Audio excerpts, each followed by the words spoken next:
El día de hoy nos encontramos con Alonso Tovar. Alonso Tovar es un investigador de Equilibrium Sende. Justamente ellos han lanzado un estudio en las últimas semanas que se llama Agente de Cambio o Cómplices de un Planeta en Riesgo. Es un estudio bastante interesante. He tenido la oportunidad de leer que básicamente ve todo el tema medioambiental y cómo se han estado involucrando en las últimas semanas, bueno, en los últimos años más bien, las juventudes dentro de este tema tan importante como es el medio ambiente, cómo cuidar el medio ambiente. Así que Alonso Tovar en esta oportunidad nos acompaña para detallarnos un poquito más de lo que han logrado descubrir gracias a este estudio. Alonso, qué gusto tenerte en Página en Blanco. Un gusto más bien que nos brinden este espacio, Sofía. Y sí, desde Equilibrium Sende tenemos esta preocupación ya desde hace varios años como centro de investigación de promover las evidencias, generar los resultados e implementar algunas políticas para el desarrollo sostenible de nuestra región, ¿no? Tenemos trabajos que venimos realizando en Venezuela, Perú, Colombia, Ecuador, con el énfasis sobre todo en trabajar con poblaciones en situación de vulnerabilidad. En este caso en específico, desde el año pasado venimos trabajando unos estudios sobre juventudes, como bien mencionas, y en los cuales hemos podido recopilar dos estudios que ya están publicados en nuestra página web. El primero, abordando las diversidades de las juventudes de la región, en específico del caso peruano, sobre sus preocupaciones, sobre su acceso a la información, sobre su participación, y con ello, con esos resultados, nos partimos hacia el segundo estudio, que es más abocado a la temática del medio ambiente, ¿no? Ahí empleamos una encuesta nacional que nos permitió recopilar información sobre las percepciones, sobre los hábitos de consumo, sobre el acceso a información ambiental y sobre la participación en diversas actividades medioambientales de protección, y lo que piensan los jóvenes respecto a este asunto tan trascendental para su desarrollo, ¿no? Sí, justamente, bueno, desde mi percepción, en realidad, el tema ambiental ha ido ganando un poco más de espacio en la agenda mediática, en la agenda del día a día, en las conversaciones, en realidad, de las personas. A partir de ello, ustedes lanzan este estudio para tratar de averiguar y ver justamente estas percepciones, qué gestiones se están realizando en diferentes ámbitos sobre el tema medioambiental. Claro, como te comentaba, en el primer estudio entendimos las diversidades que afrontan y las dificultades que afrontan los jóvenes en cuanto a problemáticas, y una de las que destacaba estaba el tema del medio ambiente, ¿no? Y también estaba la participación en actividades medioambientales. Con ese punto de partida nos lanzamos a poder levantar información de qué es lo que esperan los jóvenes respecto a los hábitos de consumo que tienen, sobre las responsabilidades que van asignando a diferentes actores, bien sea entidades gubernamentales, bien sea la empresa privada, bien sea las organizaciones de sociedad civil, y cómo ellos también se involucran desde sus espacios en diversas actividades, bien sea recojo de desperdicios en espacios públicos, o bien sea algo más permanente que sea pertenecer a un colectivo, ¿no? Dedicado exclusivamente al cuidado del medio ambiente. Ujú. A partir del estudio que han realizado, ¿cuál es el lado más importante, el más impactante que han llegado a obtener? Bueno, ahí lo que íbamos, a partir de la información de la encuesta nacional, íbamos abordando es un poco esta diferencia. ¿Qué diferencia podemos ir encontrando en el grupo poblacional de las juventudes frente a otro grupo etario, ¿no? Y si bien en ambos se encuentra un crecimiento relativamente importante en cuanto a hábitos de consumo medioambiental, de cada uno, a cada grupo etario, en este caso de la población joven, encontramos, por ejemplo, que existe en las mujeres jóvenes una mayor propensión a ciertos hábitos de consumo, a ciertas percepciones sobre lo que se debe hacer en cuanto a materia de protección del medio ambiente.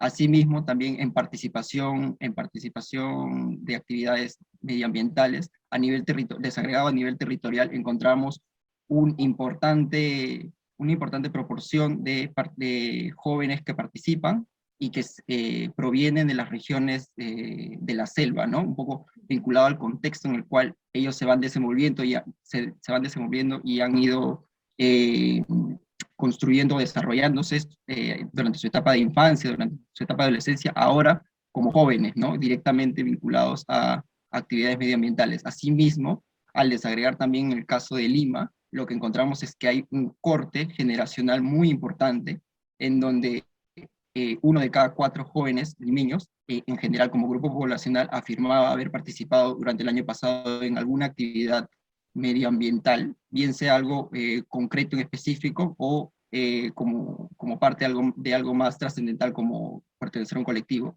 a diferencia de un grupo etario mayor, ¿no? En los cuales un grupo etario de más de 30 años dentro de Lima se reducía bastante su participación, cerca a un 10%.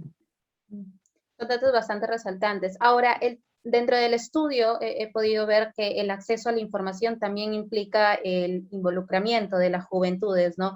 Hay lugares en donde es muy fácil acceder al tema de gestión medioambiental, nacional, internacional, pero en otras zonas no lo es tanto. ¿Cómo se podría abordar en todo caso este tema, ¿no? Para tener o alcanzar un mayor acceso a esta información.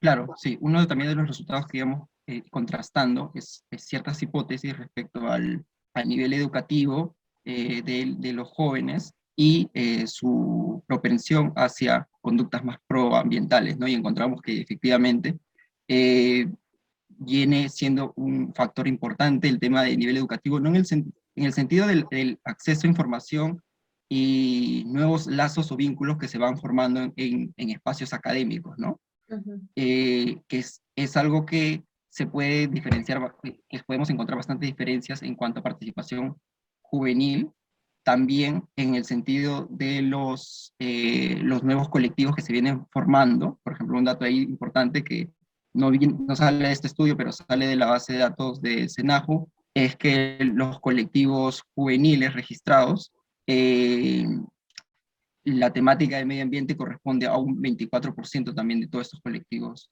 registrados a nivel nacional, ¿no? Exclusivamente de jóvenes.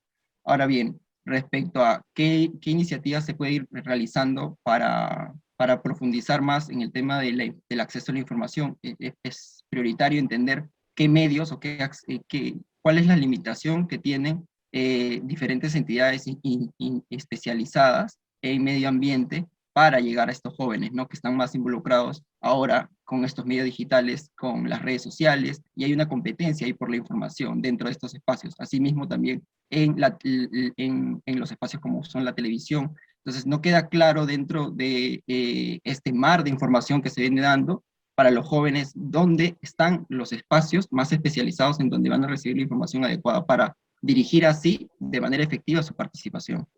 Ujú. Ahora, al momento de que uno recibe la información, los jóvenes reciben la información, uno se va creando cierto historial, ¿no? Va involucrándose cada vez más, le interesan más temas, en este caso relacionados al medio ambiente. ¿Por qué crees que es importante en todo caso que los jóvenes aborden estos temas de cambio climático? Si bien es cierto, hemos tenido generaciones que los han tratado, de repente ahora la juventud tiene un mayor interés en estos temas. Claro, es importante en general, no solamente para los jóvenes, que sí, siempre llevan esa responsabilidad las juventudes, bien sea a la actual o las anteriores, de tomar frente o tomar partida sobre las causas del medio ambiente, mucho más en los últimos años porque se viene siendo más visible las consecuencias, ¿no? Sino también por un factor importante, como les decía, de desarrollo económico para los países, ¿no? No solamente en la arista del crecimiento económico, que ya de por sí hay estudios que mencionan que las consecuencias del cambio climático van a reducir o van a afectar el crecimiento del PBI de manera importante en países, sobre todo del sur, que no están preparados. Por ejemplo, el tema de las sequías puede afectar en demasía a la población rural, sino también en materia de salud, ¿no? En materia de cómo es que van a afrontar estos estados que van a heredar también los jóvenes, desafíos como, por ejemplo, el empezar a ver incrementos de enfermedades a causa de la contaminación. Asimismo, también desafíos que afrontarán respecto a la movilidad humana, ¿no? Porque estos dos problemas van a generar que existan zonas dentro del planeta que sean inhóspitas o inhabitables. Entonces, ya se viene dando la discusión sobre la relocalización de estos grupos humanos dentro de otros ambientes, y es un desafío que realmente es preocupante, no solamente para los estados a futuro, sino desde ahora. Ujú. Sí, justamente tenemos mucho alcance de cuáles serían las consecuencias si no se toman acciones, ¿no? Acciones concretas que tengan que ver con el cuidado del ambiente y sobre todo porque tenemos esta capacidad de, bueno, en realidad los jóvenes de tener o tomar acción y cambiar esta realidad. De repente no veamos las consecuencias o el fruto de esta lucha de aquí en unos 5 años, pero sí en unos 30 años que nos daría cierto aliento. ¿Crees en todo caso que a partir del estudio y lo que han podido descubrir en este estudio se puede hacer un llamado posiblemente a que haya este mayor involucramiento de las nuevas generaciones? Porque no solamente hablamos de generaciones de chicos de 20 años, sino desde mucho antes. Tenemos líderes de cambios climáticos que justamente están desde muy pequeños involucrándose en esos temas, que lo ideal sería que aquí en el Perú también se tenga ese espíritu de lucha con el medio ambiente. Sí, lo que llama también el estudio, o a lo que apuntamos, es a entender la diversidad de los comportamientos, a qué responde esta diversidad de comportamientos proambientales dentro de las juventudes, ¿no? Como te comentaba, hay una mayor propensión de participación en actividades medioambientales de protección en la zona oriente, pero asimismo, lo resaltamos también en el estudio, existe una mayor desconfianza sobre acciones que pueda tomar el Estado. Entonces ahí viene a cotación cuánto es que confían en las instituciones públicas y en las medidas de política pública dentro de esta zona que ha sido bastante afectada sobre el tema de la contaminación por ejemplo, los derrames petroleros, ¿no? Asimismo, existe otra problemática que es el tema más vinculado a lo urbano, que refleja la participación que te comentaba de los jóvenes en Lima, una mayor proporción de participación en los jóvenes de Lima, que no solamente se tiene que reflejar en estas actividades, sino también en cambios de hábitos de consumo, porque el proceso de urbanización o de crecimiento de las zonas urbanas, en este caso específico de Lima, representa también, si no viene acompañado de una transición de hábitos, por ejemplo, en temas de transporte, representa un mayor consumo de combustibles fósiles, ¿no? Nuevamente retomando el tema petrolero. Y asimismo, eh, dentro de esta discusión también podría entrar el tema de los conflictos sociales, ¿no? Que en los últimos años el centro de la mayoría de conflictos sociales reportados por la Defensoría del Pueblo está en torno a conflictos medioambientales. Uh-huh.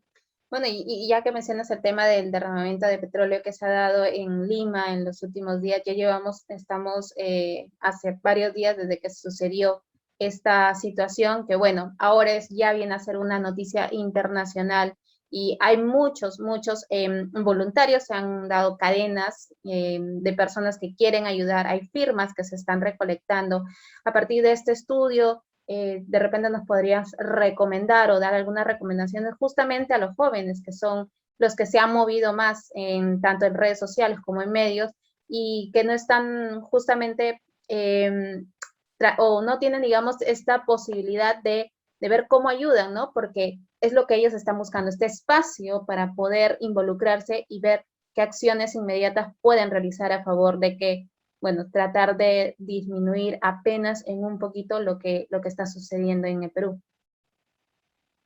Sí, claro, este hecho que ya ha escalado a nivel internacional y que realmente es lamentable que se haya llegado a una situación así, que inicialmente involucra a los tres principales actores que justo encontramos en el estudio, se les asigna la mayor responsabilidad de la protección del medio ambiente, ¿no? Que son el Estado, el Estado nacional, el sector privado y los gobiernos locales, ¿no? Principalmente los jóvenes, en un 34%, manifiestan que estas tres entidades en conjunto son las que tienen que atender esta situación de problemática ambiental y en específico ahora, con el caso del derrame de petróleo en la Pampilla, se hace notar más, pues, ¿no? O sea, no es algo que se pueda pelotear entre entidades, sino que es algo que tiene que ser una acción, se tiene que demandar una acción conjunta.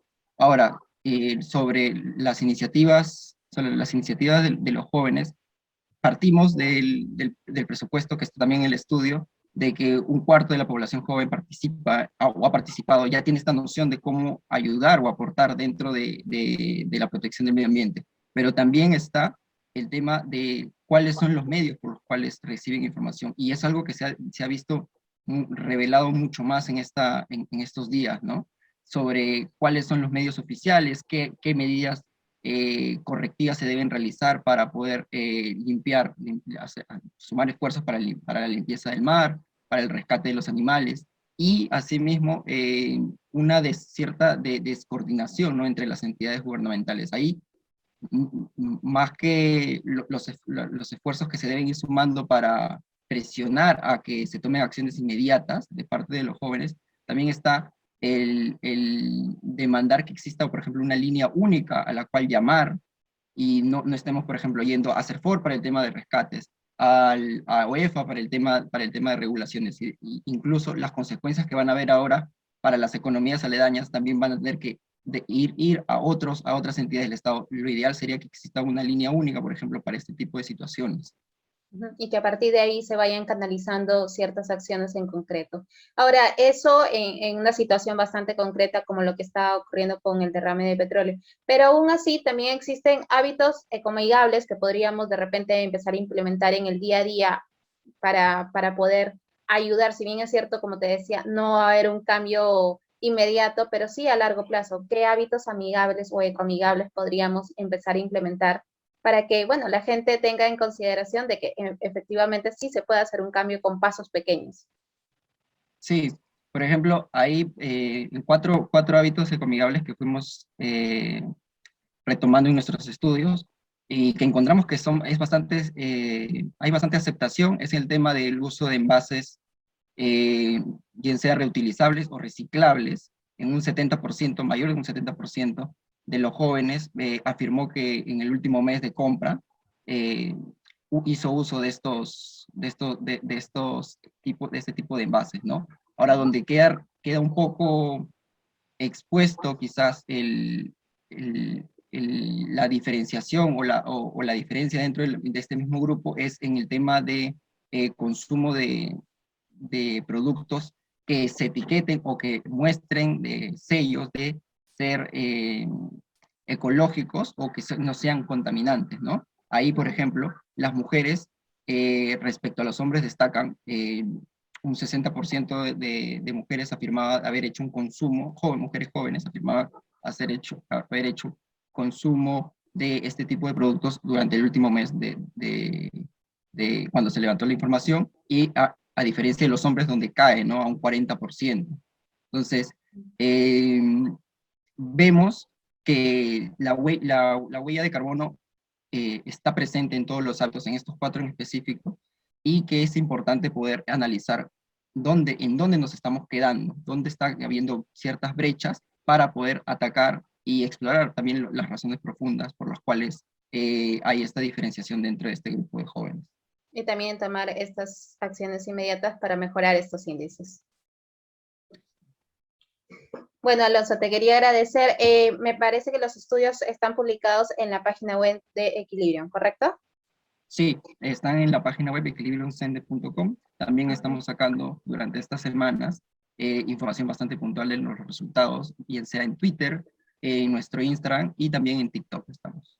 Ah, ya, perfecto. Bueno, Alonso, te quería agradecer por habernos acompañado en esta entrevista para Página en Blanco. Él es Alonso Tovar. Alonso Tovar es un investigador de Equilibrium Sende, justamente hablando sobre este estudio que han lanzado en las últimas semanas sobre agentes de cambio o cómplices de un planeta en riesgo.